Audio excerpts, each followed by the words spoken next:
Okay, mga kaliabe, ang gagawin natin ngayon ay Ford Everest top overhaul siya, guys. Ito sisimulan natin. 3, 2, 1. Kaliabe, ito na yung ating Ford Everest top overhaul. Yan. Naipatong na natin yung kanyang head. Sisimulan na natin to, mga kaliabe.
Ito na mga kaliabe, naipatong na natin yung kanyang camshaft.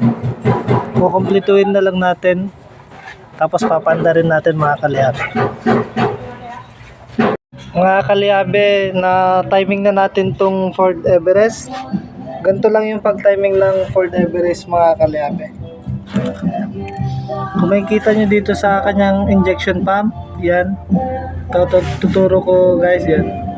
Ito yung kanyang marking at ayun naman yung kanyang hiwa doon sa injection pump. Tapos sa may camshaft niya, nakatapat yung buhit na yan mga kaliabe. Yung iba nalilito dito sa timing dahil yung iba hindi nila natatapat yung intake tsaka exhaust. Dapat yung kunya niya, may kunya kasi yan dyan sa may tornilyuhan na yan mga kaliabe yan. Kung makikita nyo, ayan, may kunya dyan, tapos may isa pang butas doon. So, dapat yung kunya na yan, nasa taas lagi yan. Tapos yung kabila mga kaliabe, nasa taas lagi yan. Para may timing natin na match yung ating Ford Everest. Update sa ating Ford Everest. Lalagyan na natin yung mga kanyang accessories. Hinihintay na lang natin yung kanyang radiator para mapa-start natin siya mga kaliabe. Titingnan natin kung aandar tong ating top overhaul Ford Everest.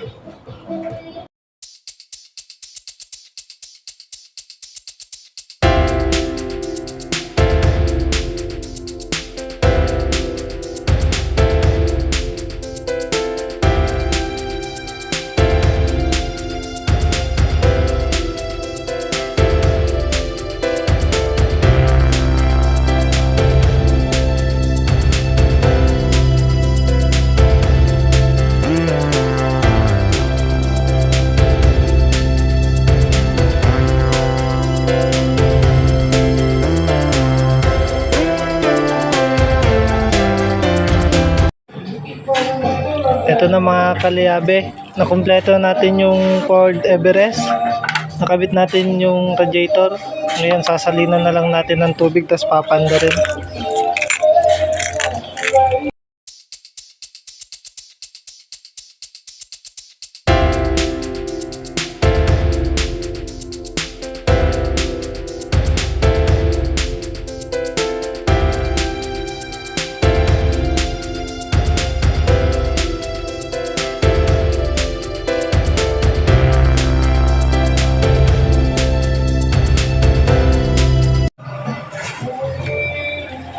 Pitik muna, Je.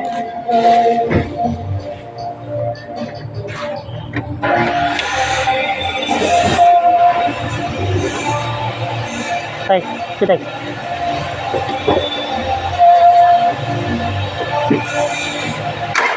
Tek, tek. Je, diretso.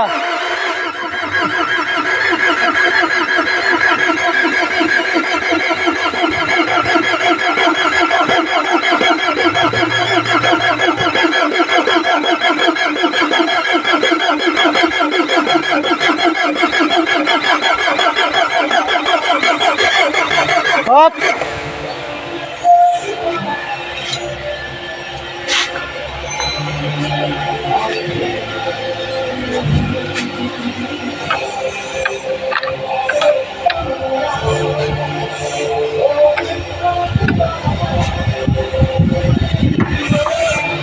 Gije, diretso.